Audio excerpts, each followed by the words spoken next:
E eles não explicavam que aquilo era um abrigo, que era uma instituição, que tu tava ali por questão de vulnerabilidade social. Não. Aí durante a rotina que tu ia entendendo. Aí eu ia conversando com um, com o outro, e perguntava, quantos anos você tá aqui? Eu tô 10 anos, eu tô 5 anos. Aí eu ficava, meu Deus, é isso, tudo que eu vou ficar na era uma coisa muito 10 anos. Isso se chama casa de passagem. Preto é meu quadro, esse é meu cenário mais belo possível, não sou invisível. Preto é meu quadro, esse é meu cenário terrível, impossível, um dom invisível. Preto é meu quadro, esse é meu cenário mais belo possível, não sou invisível. Preto é meu quadro, esse é meu Concentração na respiração. lírico. Vocês não podem comigo tímido, mano, eu corro perigo cínica. Vejo arte como onírica, um balé pra um artigo lírico, procurando um abrigo tímido. Tudo bem, inimigo cínico, tento arte como um empírico. Preto é meu quadro, esse é meu cenário mais belo possível, não sou invisível. Mesmo que expliquem o porquê tu tá ali, tu tá em pavor. Convidamos para conduzir o próximo momento Juraci Bahia, articulador para a juventude, egressa pelas aldeias infantis SOS. Gestor social com 25 anos de experiência como educador social, destacando-se pela vasta experiência em organizações da sociedade civil e pelo compromisso com o desenvolvimento da juventude egressa.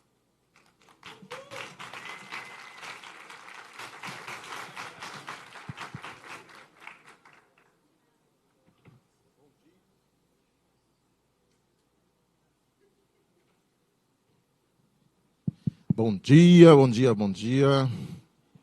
Tá baixo? Todo mundo escuta? Aí. Bom dia, pessoal.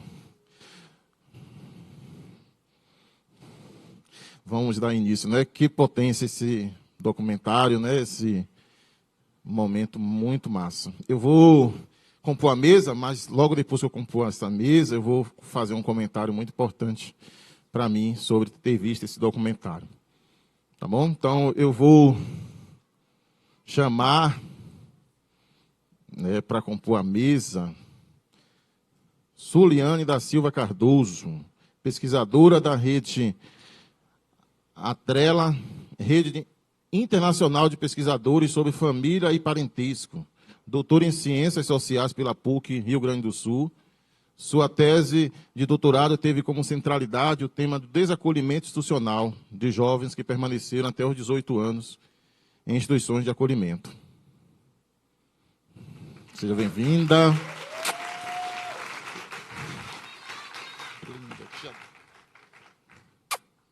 Tive um prazer de conhecer Suliane na tese dela, né? Uma pessoa que admiro muito. A gente tem conversado bastante. Eu vou chamar também, né, jovens muito potentes, vocês puderam ver. Não puderam vir todos, né, que participaram dessa curta-metragem, mas temos 3 representantes aqui, desses jovens. Vou chamar para compor a mesa. Né, jovens que também são egressos do Serviço de Acolhimento do Rio Grande do Sul. Camille Dotton Pilha. Thea Vieira, Thea, né? Que o nome dela é Karen Vieira, mas a gente artisticamente chama de Thea. E João Avelar.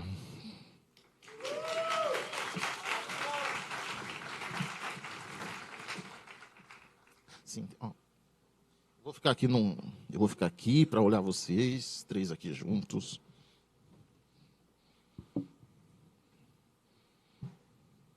Thea, tá? Tá vindo?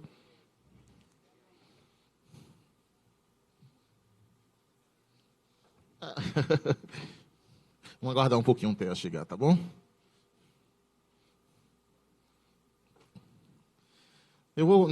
Enquanto o Thea chega, vamos ouvir um pouco, né, a professora, a doutora Sueliane, a qual, com seu projeto de pesquisa, deu vozes a jovens, construiu essa curta-metragem. Na verdade, é um momento, um documentário, né? Thea, chegou! Vem, senta aqui.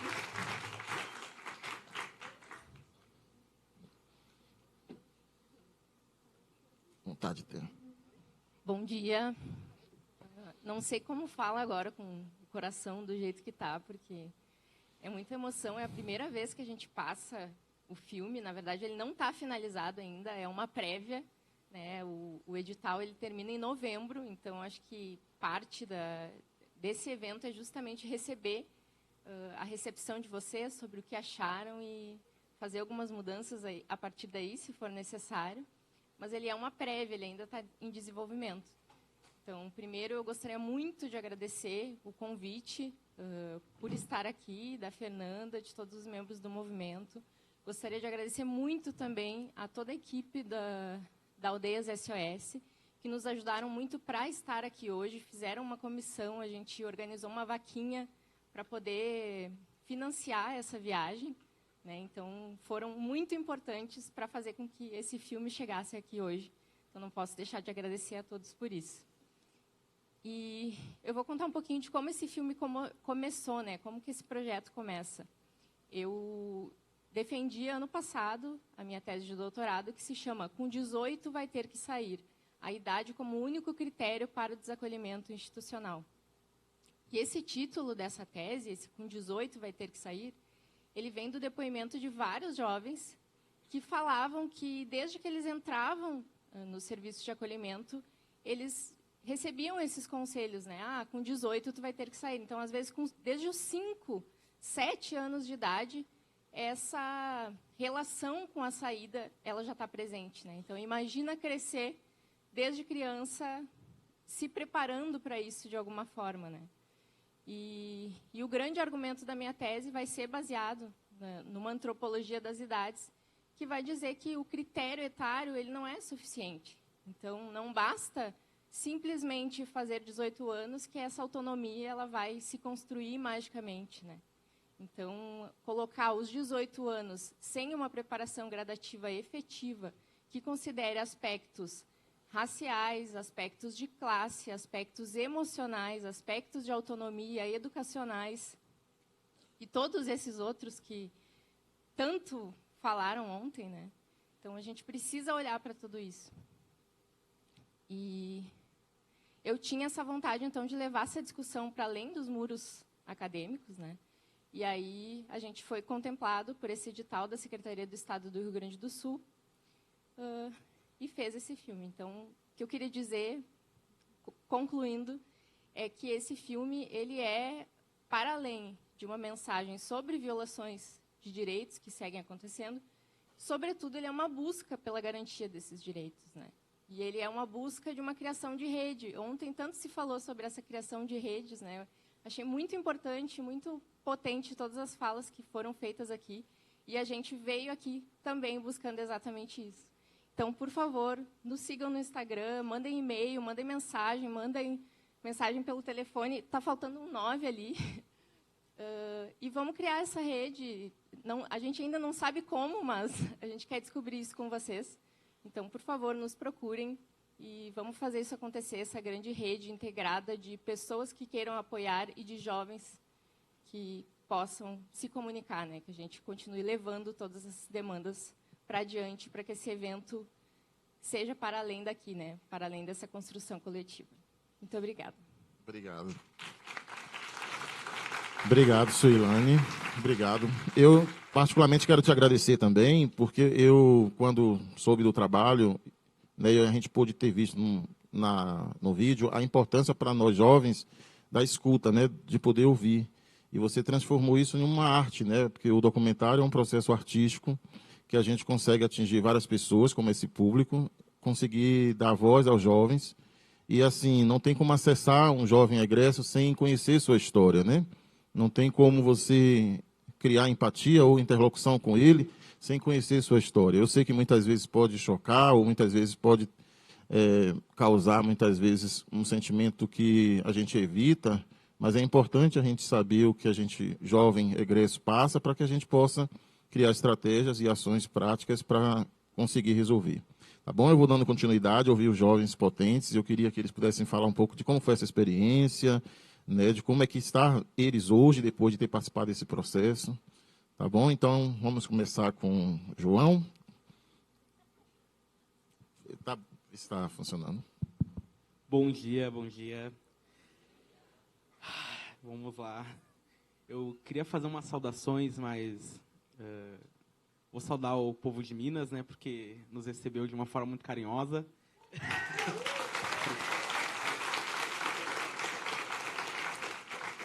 E a gente tem a síndrome de vira-lata, né? Falar mal do nosso estado, mas quem fala a gente não gosta, se não é do estado.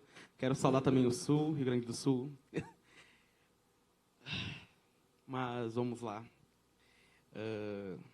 Fazer parte desse curta documentário não foi só reviver, mas dar fala, né? Para quem realmente passou por que a gente passou. Ontem eu estava falando com a Lu, e são histórias diferentes, mas cada um tem uma nuance parecida com a nossa, né? E eu acho que o que a gente tem em comum é a resiliência e a potência para fazer a mudança, né? Eu acho que a gente não pode muito olhar para a história, porque a gente acaba se vitimizando, mas olhar para o resultado dela, o que a gente vai fazer com ela, né? E eu acho que eu estar nesse documentário é eu estar dando lugar de fala, né? Eu estar me representando e representando os meus. Eu sou de religião de matriz africana, né? Então, meu pai é Pachangô, é o dono da justiça, é o dono do equilíbrio. E a gente sempre busca, né, virtudes nas igrejas cristãs, né? E eu busco a virtude do meu pai, porque é ele que traz o senso de equilíbrio, o senso de justiça. E eu sempre tento transparecer e buscar isso dentro de mim e para os demais. Eu acho que isso é importante, porque a gente está falando de justiça aqui. A gente está falando de equilíbrio, a gente está falando de saúde mental, a gente está falando de força. E fazer parte desse documentário, ele me trouxe tudo isso à tona. Eu me emocionei a cada momento. São várias versões, tá, gente? Então, são várias versões, são emoções diferentes, são falas diferentes. Mas eu espero que vocês se conectem, que vocês vejam isso com uma potência. Eu sou um jovem negro no Sul, né? E gay, homossexual, entendeu? Então, isso já é um peso, né? E ser egresso é mais um peso, é mais um motivo de ser marginalizado. E foi a primeira vez que eu falei que eu tenho orgulho de ser egresso, foi com um documentário. E eu acho que a gente tem que abraçar essa forma de... Eu sou egresso, eu sou o que sou, não por causa, mas por apesar. Né? Eu me construo com isso e acho que a gente tem que nos ver com potência, criar uma rede. E eu vou reiterar de novo, gente, não é só divulgando o nosso curta, mas é assim, o objetivo é a gente criar uma rede. A gente tem vozes potentes lá no Sul, mas eu estava, né, vendo as palestras, os debates de ontem. A rede fora do Sul, eu sinto que é muito mais forte do que a rede que a gente tem lá. Então, o objetivo é que a gente fomente uma rede lá no Sul. E aí eu vou ser bem ousado, eu convido realmente vocês a acessarem o Instagram, para quem tem acesso à internet aí. Tá seguindo o egresso.doc, para que a gente consiga divulgar, penetrar em espaços diferentes com esse material incrível. E é isso. Espero que se sintam-se representados em todas as minhas falas possíveis.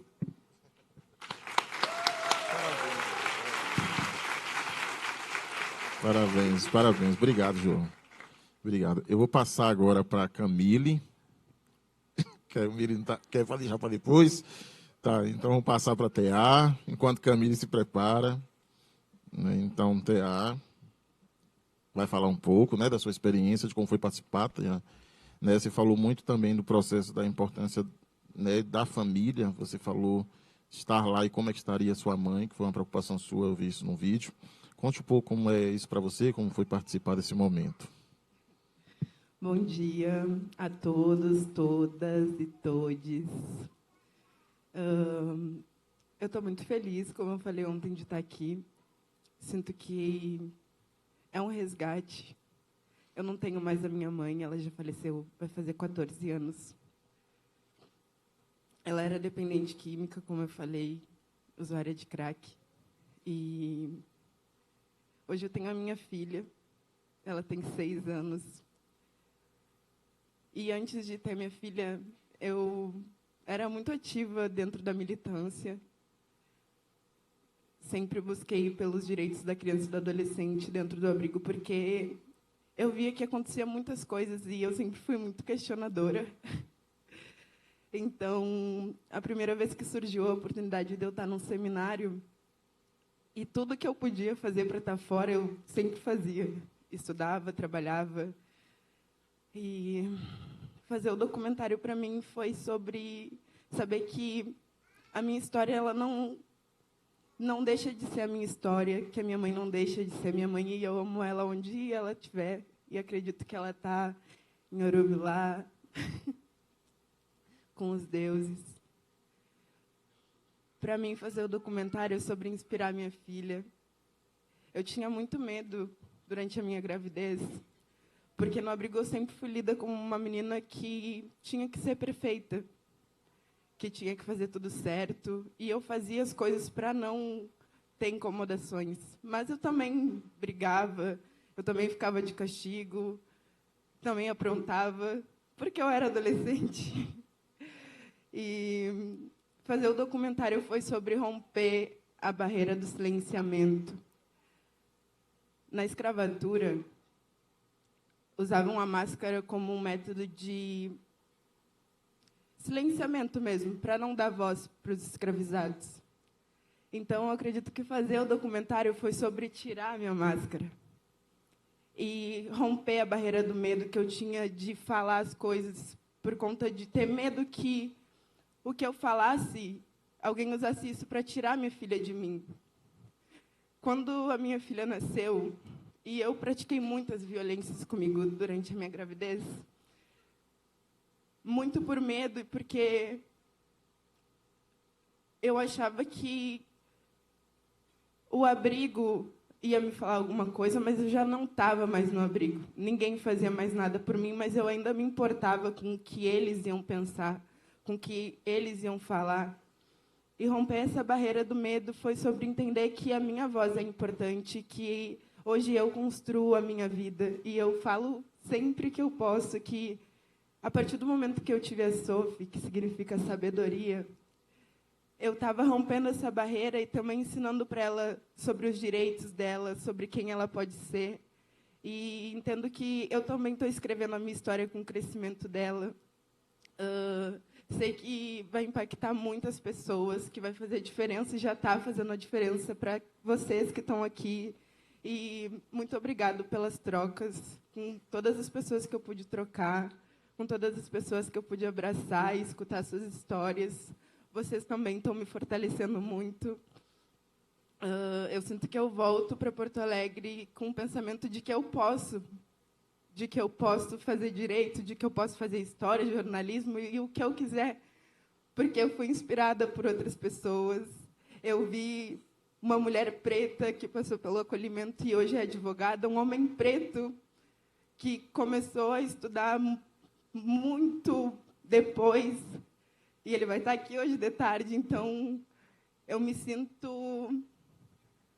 sinto que plantaram uma sementinha assim dentro de mim para que eu possa voltar e florescer, levar isso para os slams, sou poeta, para as escolas, para os abrigos, para que outras crianças entendam que a voz delas é muito importante, que tudo que elas vivem lá, elas têm que sim falar. E para quem ainda está com medo, por favor, sobe aqui, fala, pergunta, porque só a gente falando, sabe, as coisas vão se resolver, porque se a gente não fala, ninguém vai saber o que está acontecendo com a gente.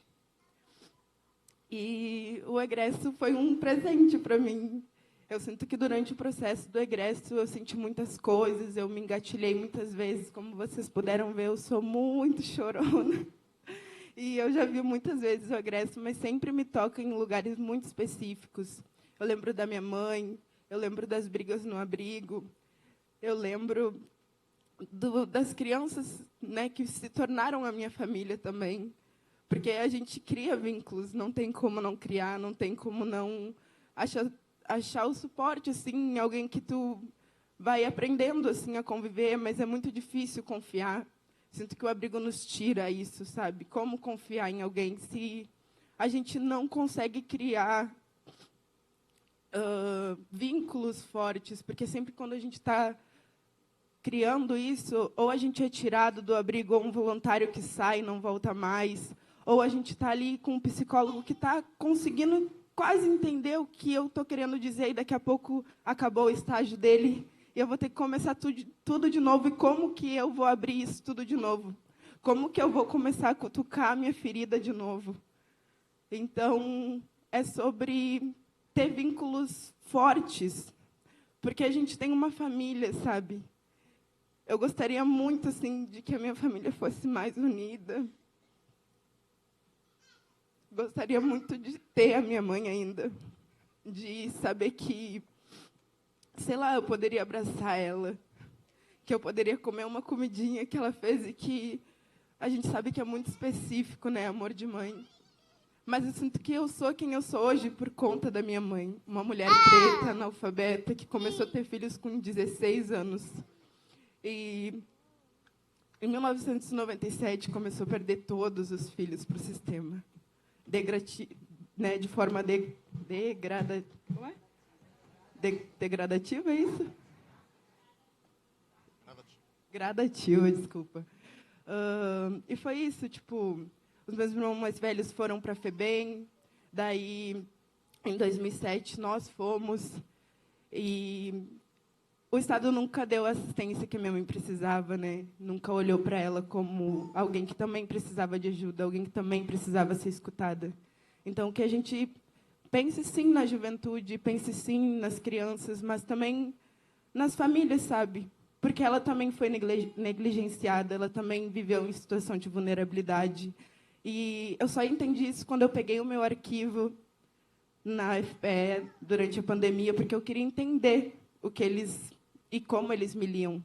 E eu simplesmente era lida como a prole da genitora, que colocou seus filhos em situação de vulnerabilidade, que nos colocava para pedir, mas ninguém nunca foi na minha casa levar uma cesta básica. Ninguém nunca disse para minha mãe, não, vamos lá, eu vou te ajudar para tu conseguir um trabalho, sabe? Mas a minha mãe sempre prezou que a gente estudasse. A minha mãe não deixava a gente faltar ao colégio. Eu sou quem eu sou porque eu aprendi coisas em casa. Eu aprendi a lavar uma louça, eu aprendi a fazer comida, e talvez isso seja errado porque eu era muito nova. Mas quando eu saí do abrigo, foi isso que me ajudou. Foi as coisas que eu aprendi com a minha mãe. E é isso. Acredito que vai desenvolver, mas vou deixar fluir, porque eu falei bastante.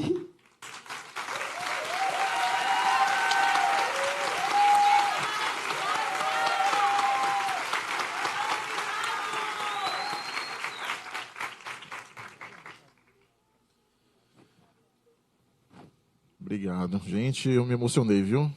Eu também sou chorão, muito chorão, gente. Obrigado, viu, por estar compartilhando com a gente. Camille também está muito emocionada, né? Você quer dar uma palavrinha?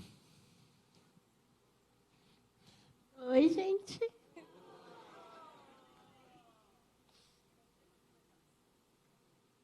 Ai, desculpa. Bom, estou muito nervosa. Fique tranquilo. Bom, o que eu posso falar? O egresso, para mim, eu estava recém saindo do abrigo. Foi a pedagoga do abrigo, a Annelise, que me falou sobre egresso, que estavam fazendo um projeto, estavam fazendo um filme sobre acolhimento. E aí eu me interessei. Aí, no egresso, eu tenho muito orgulho de ser egresso, sempre falo isso quando eu estou em algum lugar. Mas foi pesado, né, também. E as gravações que a gente teve, lembrei várias coisas do passado e também quando eu estava, que não faz muito tempo que eu saí. E, tipo, é estranho, sabe, a gente falar, no meu caso, falar com pessoas estranhas e falar sobre a nossa vida, sabendo como a gente ia reagir, como a pessoa ia reagir com a gente, entendeu? Dizendo que é frescura, eu tenho depressão, transtorno de personalidade, tomo remédio para isso. E, tipo, passei por tanta coisa que, às vezes, eu penso, oh, meu Deus, o que aconteceu? O que houve comigo? por que aconteceu. Às vezes eu oro e penso, Deus, o que aconteceu comigo? Por que eu passei por isso? Eu não sou de Porto Alegre, eu nasci em Manaus. Meus pais verdadeiros, minha mãe era dependente química e alcoólatra e prostituta. Meu pai eu não conheci e nem quero também, não faz falta. Não foi uma pessoa boa. E quando a gente era pequeno, tenho 5 irmãos. Um morreu ano passado com... Não vou falar o que aconteceu, porque é pesado. Ele morreu com um tiro. Já falando, né, também, não era nem pra falar, eu tô nervosa, não sei nem o que eu tô falando. Que loucura.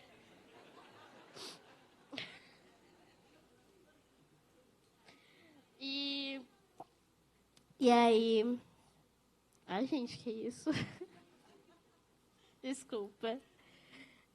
Aí, a gente era muito pequenininhos quando tudo aconteceu. Desde pequena, eu acho. Eu acho que desde quando eu nasci aconteceu várias coisas. Eu já fui abusada, minha irmã também, meus irmãos também, todos. A gente morava praticamente na rua para não ficar em casa. A gente vendia comida, a gente brincava na rua. Quando tinha comida, a gente revirava lixo também.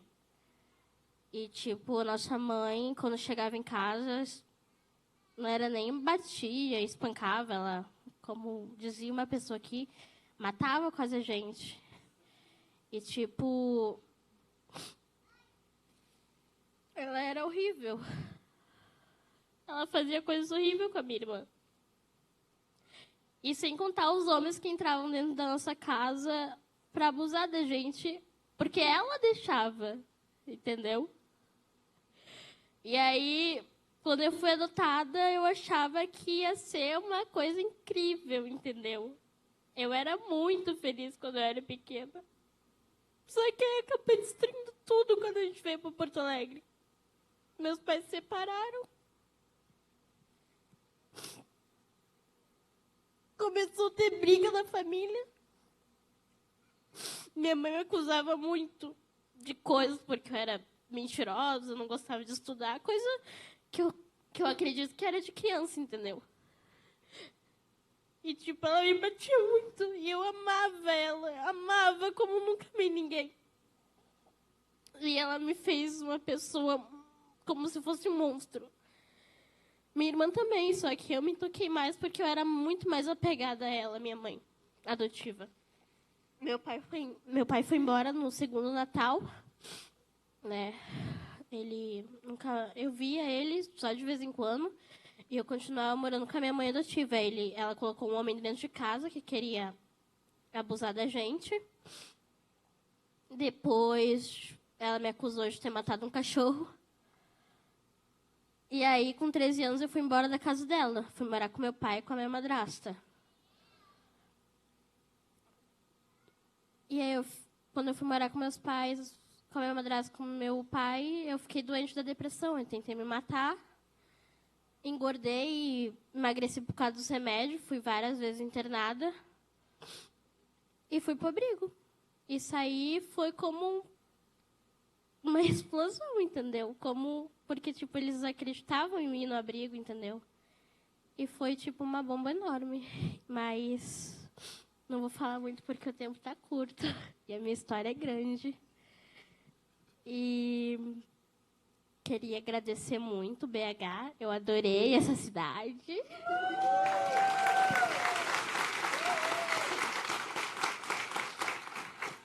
Uma cidade muito bonitinha.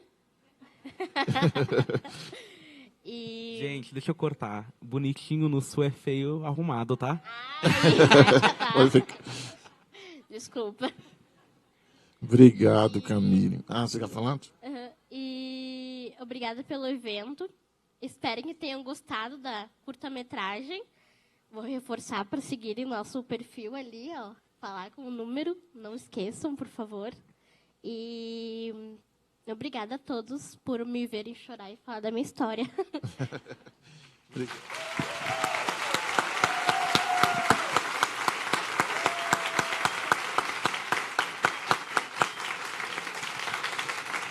Obrigado, gente. Obrigado a todos. A gente agradece por ter escutado. E agora a gente pode desfazer a mesa. Pode...